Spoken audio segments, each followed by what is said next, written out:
I'm Johnny Dormy, and today I will present Amateur Band Text Radio for Emergency Use. In September of 2019, Hurricane Dorian devastated the Bahamas and destroyed its communications infrastructure, bringing to light the need for amateur radio. Many amateur radio operators volunteer to respond to natural disasters like the one in the Bahamas. They mostly used their 50-watt FM mobile transceivers.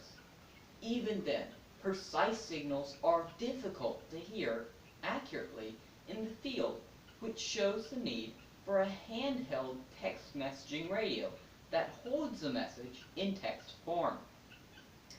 Last year, I created a text messaging radio, but it used two Arduinos, each one requiring a computer to be connected to it. Therefore, it was not in any way portable, and it was not waterproof. This year, I want to make a device that is fully autonomous, that doesn't require any external communications. My criteria and constraints are: I want the product to be able to transmit at least 100 meters. I want the product not to require any external connections. I want the product to only use one microcomputer per unit.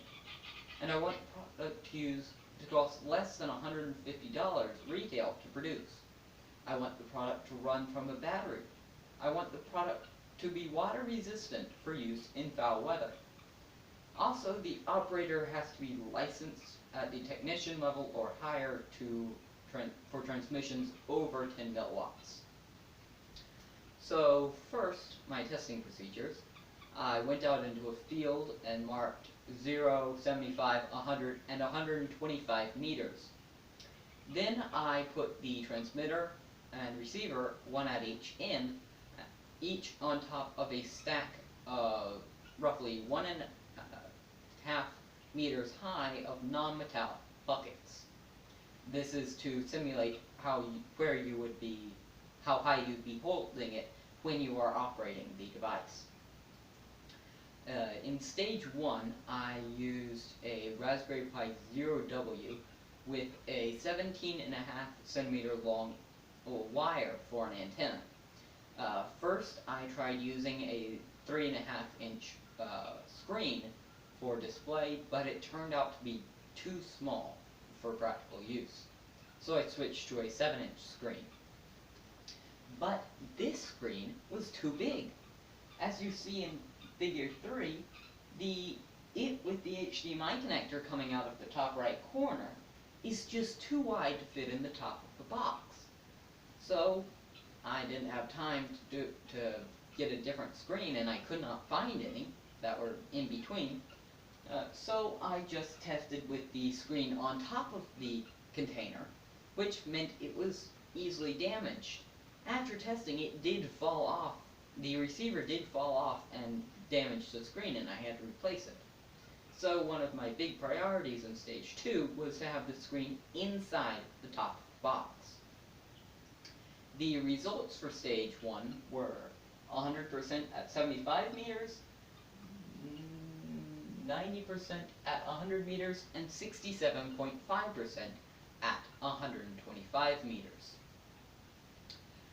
Altogether, it was a working but fragile prototype. In stage 2, I had two parts. First, stage 2, part A, I switched from a Raspberry Pi Zero-W to a Raspberry Pi 3B. I made this switch because the original Raspberry Pis started malfunctioning. They got incredibly hot when I plugged them into power. Also, they started outputting between 3 and 4 volts on most pins, including a ground pin, which they are not supposed to do.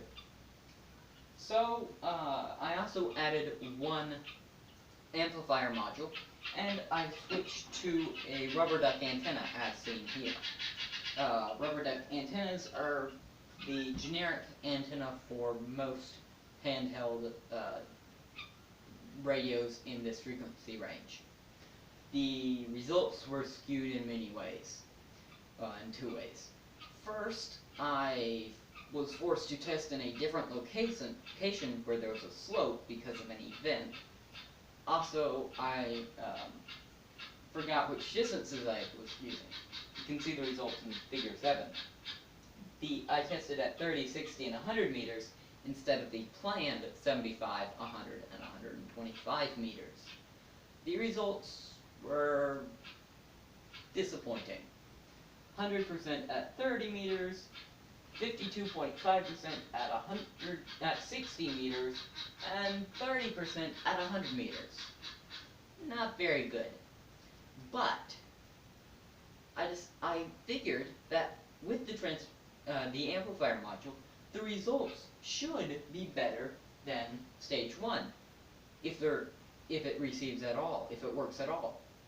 So the other possibility for data skewing is the chance that it was the slope.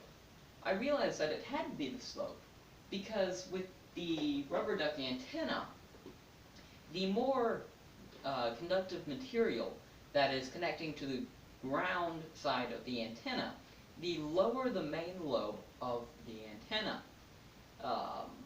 So if the main lobe is very low, where most of the transmitted signal goes, then if it bounces off the hill, it will be absorbed or go straight up practically. So therefore, very little makes it to the top of the hill. So then the testing didn't work out very well. In stage 2B, I added an additional amplifier module and I tested at the original location with no slope. The results were fantastic, as you can see in figure 8. 100% of the transmitted messages were received at 75 and 100 meters, and 97.5 at 125 meters. Wonderful. It worked. In conclusion, my current prototype, stage 2B, fulfills all the criteria and constraints. The product is able to transmit perfectly at 100 meters. The product does not require any external connections. The product runs on the 70 centimeter band. The product uses one microcontroller per unit. The product costs less than $150 retail. Costs $143.50. The product runs from a battery, and the prototype is sealed for water-resistant use, but I have not tested this. I don't want to damage it. And I am licensed at the extra cost level, higher than technician, so all the legalities are covered. The transmitter outputs roughly 0.3 watts, or 24.8 dBm, so I have to be licensed. The operator has to be licensed. Future improvements include battery charging without having to remove the batteries. Currently, there's no way to charge batteries without having to remove them. I want to test the waterproof casing and improve it so that it can be used in foul weather. And I want to make it into a transceiver, so both the transmitter and receiver in the same unit. But that would require some sort of switching mechanism between the transmitter, receiver, and antenna. Otherwise, when the transmitter transmits, it would not only transmit into the antenna, it would also transmit into the receiver, blowing out the receiver. So it would not work anymore. It would only be able to transmit one time.